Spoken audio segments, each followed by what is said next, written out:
This video is sponsored by Card Kingdom. You can visit their store by using my referral link in the description below.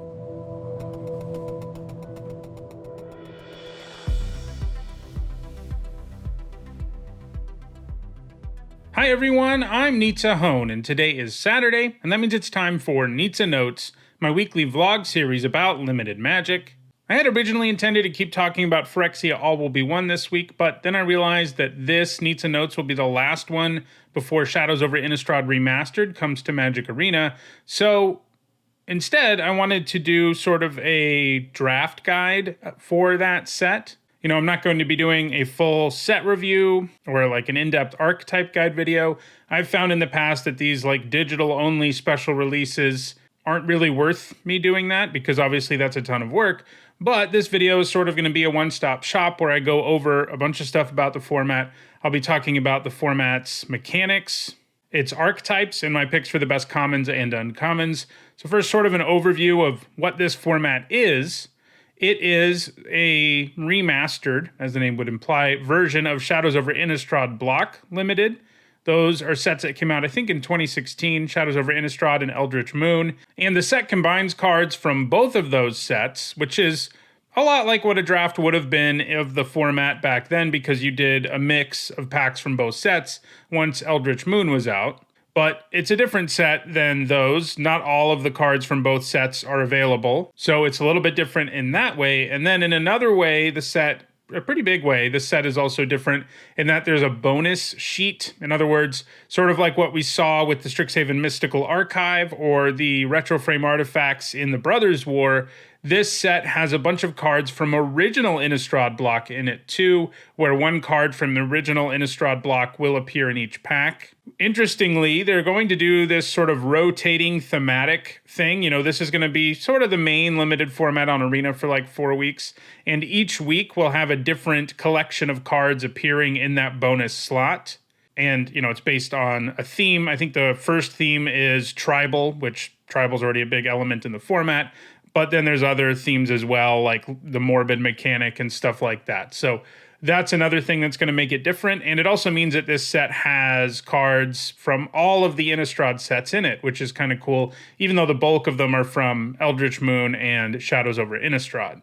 A couple of other things about this set. I will be putting up my letter grades for the set, even though I'm not going to be doing a whole video review. I am going to do letter grades for the set that will be available for patrons and channel members. So if you're interested in that, you'll be able to find that in the description. Also, next week on Tuesday and Thursday, I'll be streaming this, you know, new-ish, it's new but not new, limited format, and, you know, diving in. And next week's draft videos will be that format as well. So some content coming out other than just this video as we dive into the new format.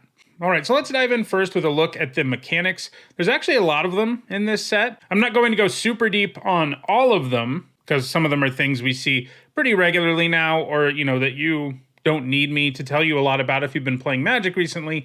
For example, let's talk first about double-faced cards. We've seen these a lot lately. The only thing I really want to highlight here is that the werewolves in this set, which are of course double-faced cards, work differently than the newer werewolves from the more recent Innistrad sets. So if you haven't played with these werewolves before, pay attention to the fact that they work differently. There's not a night and day cycle that is tracked sort of external to these werewolf cards. Instead, each of these werewolves has their own trigger that can make them into a wolf or a werewolf.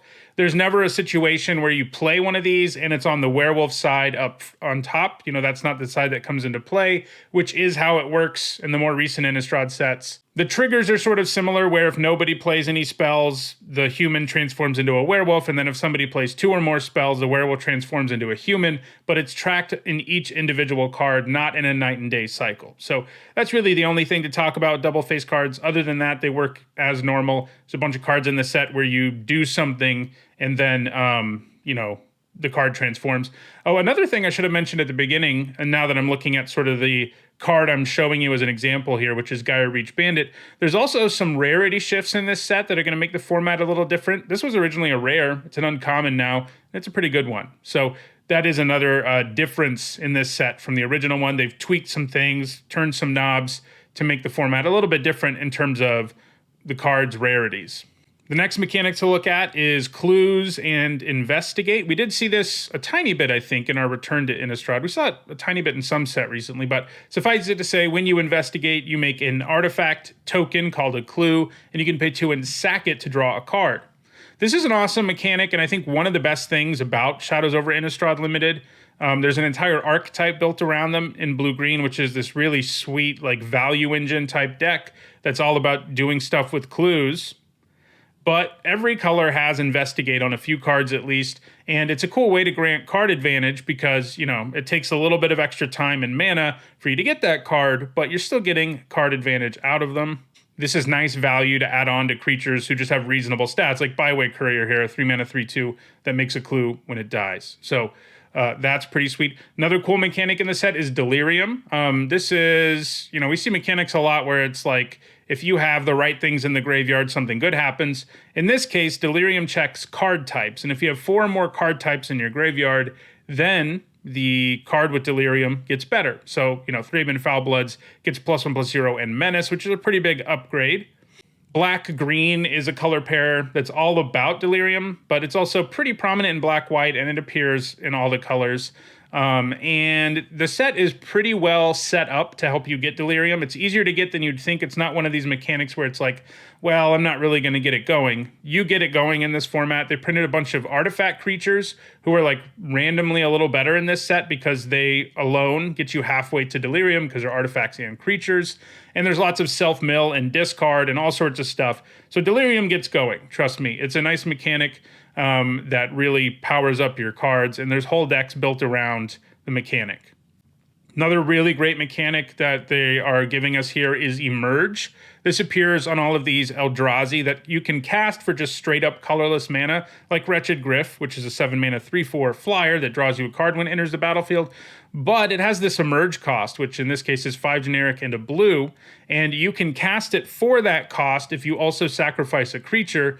The good news is you reduce the cost of the Emerge by the mana value of the creature you sacrifice. And the format is set up with cards that are good sacrifice fodder so that you can play, you know, it's not uncommon to play Wretched Gryff as a 3-mana 3/4 flyer that draws you that card that you sacrificed something to for value. And, you know, that feels amazing. Wretched Gryff, I mean, I'm going to talk about the best commons and uncommons in the set. It's one of them because it's so easy to get going. One thing to keep in mind here that I think isn't immediately intuitive is you can't pay the alternate cost of 5 generic and a blue and just cast this. It's not quite like Prototype, which we saw recently. No matter what, you have to sacrifice a creature to gain access to the option to use the Emerge cost. So, you know, you can sack a token and just pay 5 generic and a blue for it if you want to, but you have to sack something. Format also has Madness. You know, this is a mechanic, an alternate cost mechanic where if you discard a card, you can pay its alternate cost. Fiery Temper here is an example of that. If you discard it, you only pay 1 red. It's basically Lightning Bolt, and that's pretty great. One thing to keep in mind with this that I don't think is immediately intuitive is if you discard a creature at instant speed that has Madness or a sorcery or anything that's not an instant, you can still play it at instant speed if you're setting it up with Madness. So that's some additional upside there. The format has lots of ways to discard cards, so getting these things going, also very doable. There's also the Skulk mechanic. This one is the least interesting and one that really no one really cares about. Like, I forgot it even existed until looking at these cards. It's not a mechanic you think about when you look back at this format as really defining it. A card with Skulk says it can't be blocked by creatures with power greater than its. So Fogwalker, for example, is a 1/3. All it can be blocked by are creatures with 1 power or 0 power. So it's an evasive ability. It's not an amazing one, and it doesn't really appear on that many cards in the set, but it is in the set. Meld is also in the format. We just had this in the Brothers' War, so I don't need to go super deep. Suffice it to say, there are cards in the set that can meld together to make 1 card. The one thing that's different here is you'll actually see it happen on occasion. You know, in the Brothers' War, it was only on rares and mythics.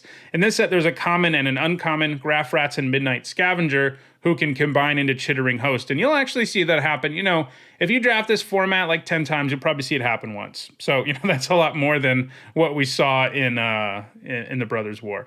I drafted that format 60 plus times and never saw it happen once. So, but the mechanic works the same. Just note there's a common and an uncommon that do it. In this set, And the last mechanic is Escalate. This appears on modal cards, all of which, you pay a cost and you can pick one option. But Escalate lets you pay some sort of cost, usually mana. And when you do, you can choose the other modes. So with Blessed Alliance, for example, you can pay 6 to get all 3 of these modes, or just 2 to get 1, or 4 to get 2. So it's a cool additional form of modality on cards that are already modal. It's a pretty cool mechanic, though not anything really exciting. Not like Clues and Delirium and Emerge, which I think are the most fun mechanics in the set. All right, so those are the mechanics. Let's dive in now with a look at each of the archetypes. So 5 of the archetypes in the set are tribal and then have sort of a mechanical sub-theme. And then the other 5 mechanics, the other 5 archetypes in the set are all more mechanical. So first, let's talk about the tribal ones. These are usually the easiest ones to discuss because, they can be summed up pretty quickly.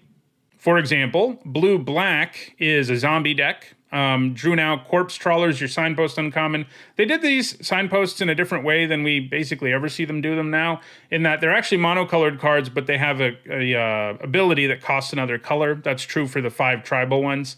Like the Corpse Trawler here, which is a 4-mana 1/1 that makes a 2/2. It can give your zombies Death Touch, but there's also another mechanical theme sort of buried here. So the zombie part is around. There are zombie payoffs in the set in addition to the Corpse Trawler, but the Corpse Trawler and various other cards in blue-black are also great with the Emerge mechanic because, most of the value you get out of the Corpse Trawler is the 2/2 in a lot of ways. So if you can sack the Corpse Trawler and then get value to cast your Wretched Griff or whatever, that's amazing. And that's sort of the mechanical sub-theme within blue-black. It's a zombie deck, but it's also really good with all of the Emerge Eldrazi, which are largely blue and black.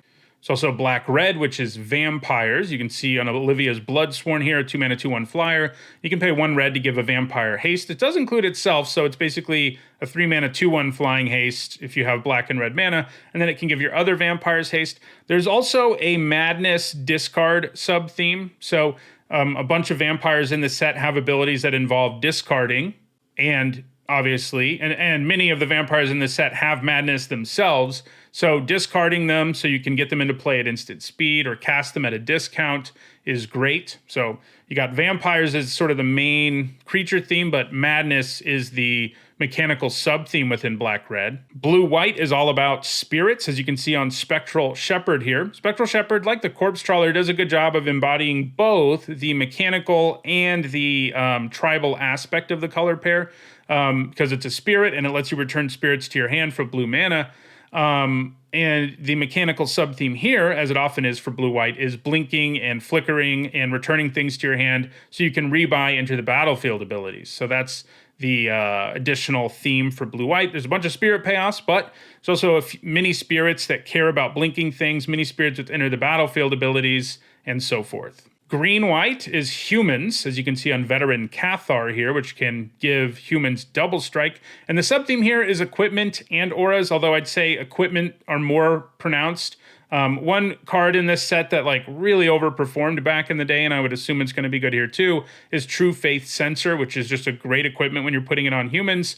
And then there's a bunch of other human cards that care about equipment, and the format has several playable equipment. The Sensor is just one I want to highlight because I don't think it looks like it's that good, but it ends up being quite impressive in this format. And then you've got red-green, which is wolves and werewolves. There's not as pronounced of a mechanical theme here, but it's sort of like the usual red-green monsters deck where creatures with high power and trample and stuff like that are your jam. It doesn't have as much of a mechanical theme as some of the other cards do.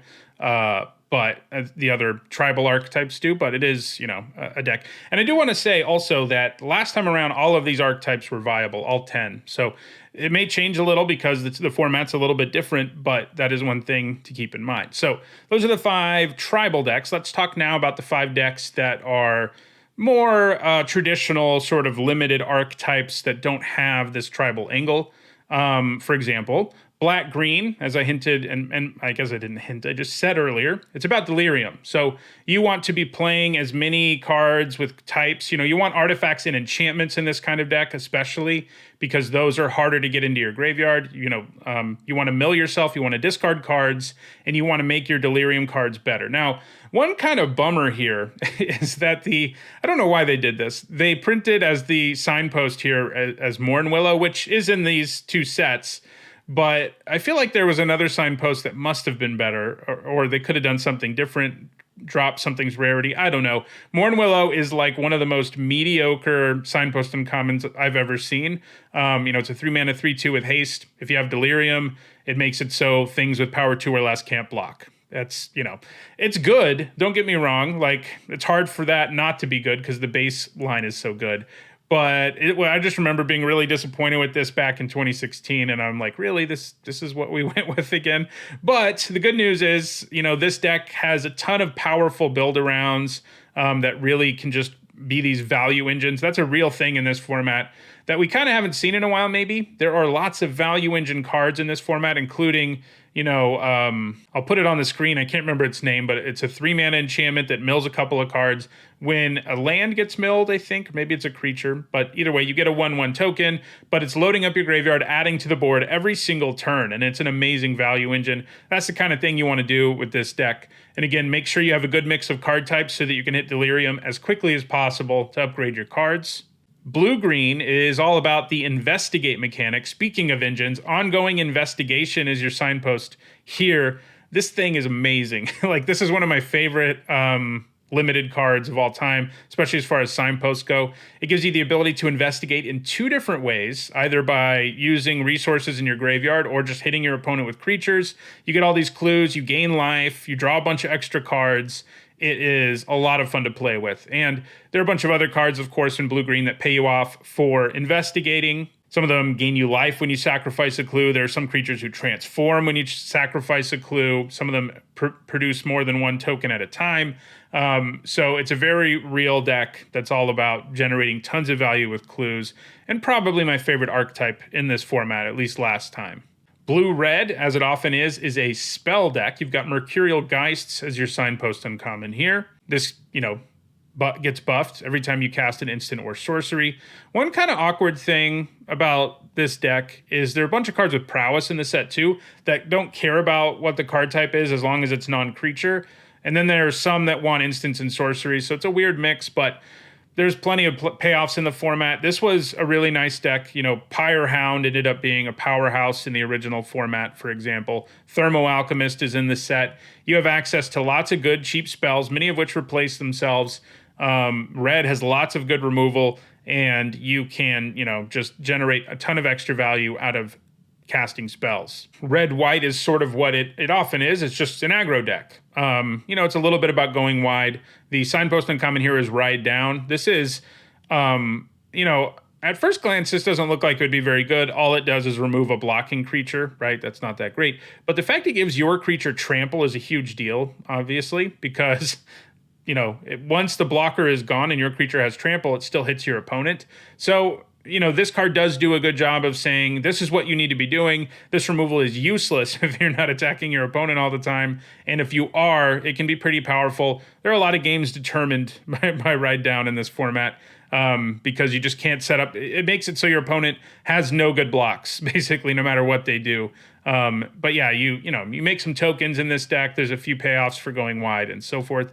So the last one that we haven't talked about yet is Black-White. And this one's interesting because they changed things substantially with what Black-White is. Last time it was sort of a token deck with, a sacrifice in Delirium sub-theme. Now the token aspect is a lot less pronounced because what they did, instead of giving us one of the signposts from the original set, both of which, in the original 2 sets, were cards that made you want to go wide, instead, they downshifted a card from rare to uncommon in Anguished Unmaking, which is just like a good removal spell. And, at first I thought, well, maybe they're just making Black-White into a control deck, and there's certainly some of that there. But the aspects of Black-White that are about sacrificing things and the graveyard are still around. Like, this is a Delirium deck. It's not as good at Delirium as Black-Green is.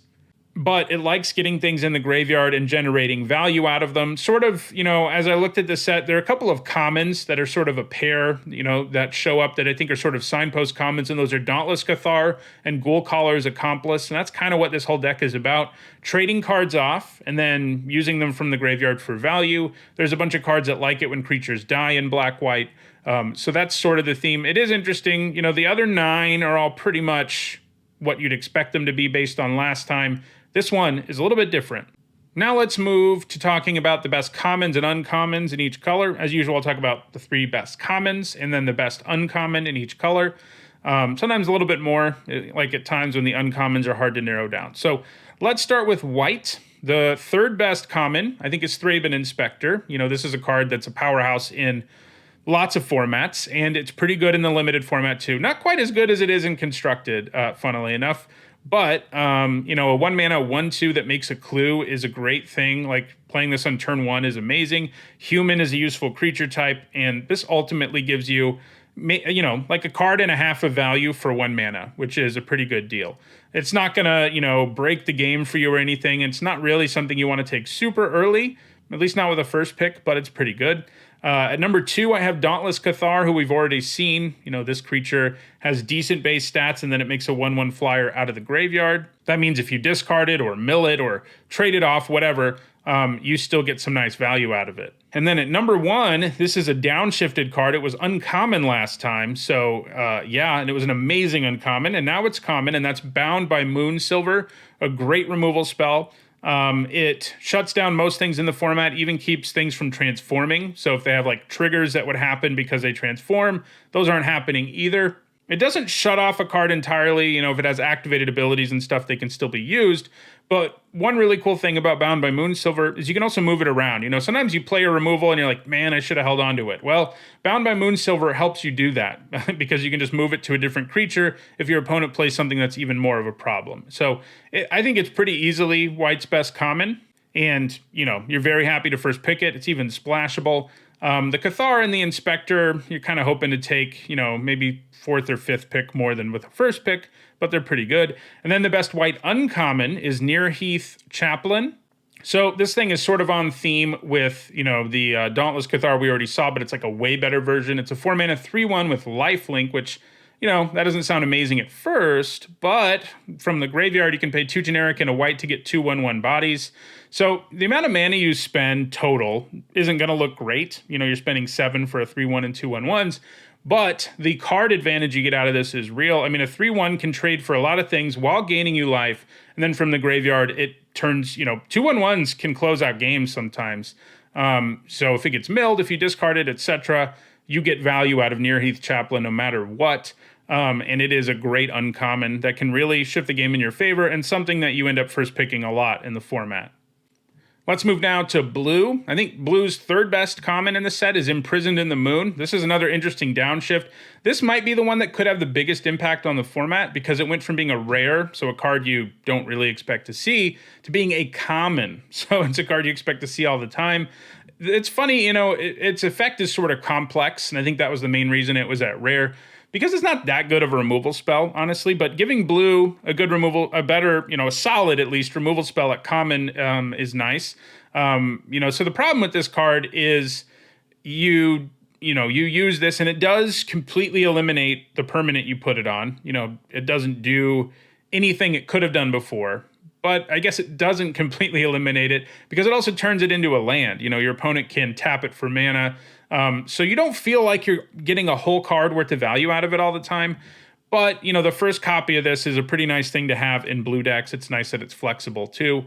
It's funny because it went from rare to common and you think, well, it's probably blue's best common, but I don't really think it is. I don't really think it gets there.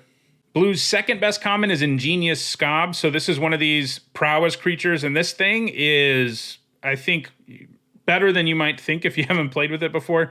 3 mana 2/3 with Prowess 1. That's a card you'd basically always play. 3 mana 2/3 that can pay 1 blue to get +1/-1.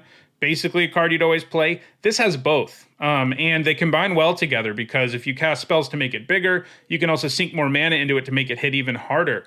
It's very difficult to block between its ability and prowess, and spell decks are well supported in the format, so it is a real problem, and it's good in every deck too. Some of the spell payoffs like Pyrehound I mentioned earlier, it's a cool common, it's powerful, but it's really only good in one deck. Ingenious Scob, you can put in any blue deck and it's good. It's really good if you're in blue-red, and it's a zombie too, so blue-black likes it a bit. But yeah, and then blue's best common, not technically blue, but it's Wretched Griff, which I mentioned earlier. Very powerful emerge card that I'm a little surprised they didn't shift its rarity up to uncommon because it was so good in the format last time, but I guess they wanted to preserve, this card being awesome. Lots of good sacrifice fodder to easily cast this early and get value at the same time. It is a card you can first pick, as is the Scob, I think. And then I think blue's best uncommon is Nebelgast Herald, a 3-mana 2/1 flyer that taps something when it enters the battlefield, and it can do it every time a spirit enters the battlefield. So you can use this in a lot of different ways. The best way is usually to, if you're in the spirit deck, tap down your opponent's only thing that can block flyers and, just go to town because a lot of your cards have flying. It gives you a lot of different ways to interact and use this, and then it also has decent stats. Next, there's black. I think black's third best common is Olivia's Dragoon. It's a 2-mana 2/2 vampire, and you can discard a card to give it flying. That already is a card you'd play in most formats, but this format, as I discussed, the black-red deck has a madness theme and a vampire theme. This is a vampire that sets up all your madness cards, so it ends up being a really nice synergy for the format, in addition to just being like a solid card in a vacuum anyway. Speaking of madness, I think the second best common is Geesa's Bidding. It has an okay rate when you don't cast it with madness, 4 mana for 2/2/2s. But when you do cast it with madness, it's pretty absurd. Paying 3 for 2/2/2s and being able to do that at instant speed is really very real in this format and makes the card really powerful. And then I think black's best common is Dead Weight, card we've seen a lot. 1 black mana enchantment that gives -2/-2 to something. It has a little extra wrinkle here that makes it even better, and that is that it's an enchantment that usually ends up in your graveyard when you cast it, which means you got one of the harder card types to get in your graveyard for Delirium into your graveyard, usually really early. So it's a good card anyway, but the Delirium upside definitely matters. So then at uncommon, for black, I was sort of torn between 2 different cards, both of which transform. One of them is Kindly Stranger, a 3-mana 2/3 who can transform for 2 generic and a black if you have Delirium into a 4/3 that destroys an opposing creature when it transforms. So if you have Delirium, it's basically a 6-mana 4/3 that kills something. That's amazing. Obviously, you don't always have Delirium, and you don't always have 6 mana, so sometimes you have to wait a turn and maybe your opponent can kill it. But this gives you a 2-for-1 a lot of the time. It's one of the best Delirium payoffs there is. It really does some serious work. And the other is Accursed Witch, a 4-mana 4/2 that your opponent can actually spend less mana to target and kill, which, okay, that doesn't sound great. But, it's a 4/2. It hits hard when it's around, and it can trade for things pretty effectively. It's good to sacrifice to your emerge cards. And then when it dies, however it is that it dies, whether you sacrifice it or trade with it or your opponent, points a cheap removal spell at it, well, it transforms into a curse that makes your spells cost less when you target your opponent. That's not going to come up a lot. But what does come up is it drains 1 life every upkeep of your opponent. And that kind of effect is always, when it's just this static effect that keeps happening every turn, creating a 2-point life swing every turn is just massive. It's pretty good. I think in the end, Kindly Stranger is probably better. But I do think both of these are very powerful uncommons that I'm pretty happy to first pick. So next up, there's red. The red commons are not going to be very exciting to talk about. They're literally all removal spells, which is a good problem to have, I guess. But first up, there's Galvanic Bombardment, 1 red mana to do 2 to something, but it's a collect 'em all card. There's several of these in the set. The more of them you get, the better they get. If you have 1, you're already playing this thing, especially in a format with lots of spell payoffs. And if you have even more, it gets to be pretty ridiculous. Like, if you could always have 4 copies of Galvanic Bombardment when you take it, it would be the best common in red, but it's not always going to happen. Fiery Temper, I have at number 2. We looked at this earlier when talking about Madness. 3 mana to do 3 damage to any target is already a deal that I'm happy to take.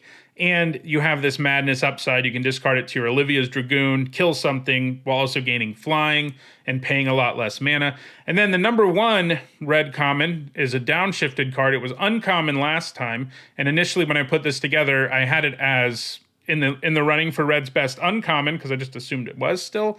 It's not. It's common now. It's Incendiary Flow, 2 mana to do 3, exiles creatures when they die. And that definitely matters. You know, it keeps the Kindly Stranger from transforming, for example, but there's lots of other things in this format where it really matters that you exile the creature. Or Cursed Witch is what I meant. And then red's best uncommon, another downshifted card. This one was rare. It's uncommon now, and it's really good. It's Stromkirk Occultist, 3 mana, 3/2 with Trample. When it hits your opponent, you get to do the impulse draw thing. So basically draws you a card when it hits your opponent. Even lets you play lands and everything. And it's got Madness. So you can play it for only 2 mana if you discard it. So yeah, it is powerful. You know, it wasn't a bomb. So downgrading it to uncommon isn't like it's going to break the format. But it was a good rare that you first picked most of the time you saw it. And that's still true here at uncommon. That leaves us with green. I think green's 3rd best common is Byway Courier, who we saw earlier. 3 mana, 3/2 that makes a clue when it dies, so it's basically a 2-for-1. Next up, there's Obsessive Skinner. This is a downshifted card, and it was really good at uncommon. Now it's a common, and it's a 2 mana 1/1 that puts a counter on a creature when it enters. We see that card a lot, and it's basically always solid, like a C. But this has the big upgrade where it has Delirium, and you get to put a counter on one of your creatures every upkeep of your opponent, if that's going. So it ends up just generating counters. Like, it's a must-kill threat if you have Delirium going. And as I've been saying, Delirium is accessible. So it has it has a solid baseline and an insane ceiling. I almost considered putting it as green's best common, but I had a hard time not having that be Rabid Bite. This might not look that great because over the last 7 years or whatever, we've seen better and better versions of this. But this is like the original version of this. That's why you hear people call it a bite effect instead of a fight effect, because your creature does damage equal to its power, but your creature doesn't get damaged. It has the downside, of course, of you can't really play it if you suspect your opponent can interact in response. But when they can't, it's really powerful. And with werewolves and stuff in the format that are huge, this ends up being a really good removal spell.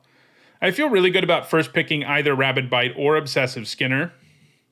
So those are the green's 3 best commons, I think. Green's best uncommons was hard, and because they're pretty deep. In the end, I went with Duskwatch Recruiter, this 2 mana 2/2 werewolf who has the ability, you can seek mana into it to look at your top few cards and put a creature into your hand. And then when it transforms, it decreases the cost of your creatures. It's like an insanely powerful mana sink that has an amazing baseline. So, it's great. But there are some other really good green uncommons out there. There's Clear Shot, which is an incredibly powerful removal spell. Buffs your creature and then has it do damage equal to its power to another creature. There's Pack Guardian, a 4 mana 4/3 flash that can give you a 2/2 as well. And then there's Deathcap Cultivator, a card that was actually rare last time, but it's a great mana dork, 2 mana 2/1 that can tap for black or green. And when you get Delirium, it has Death Touch, which is nice because a lot of times a mana dork isn't very meaningful late.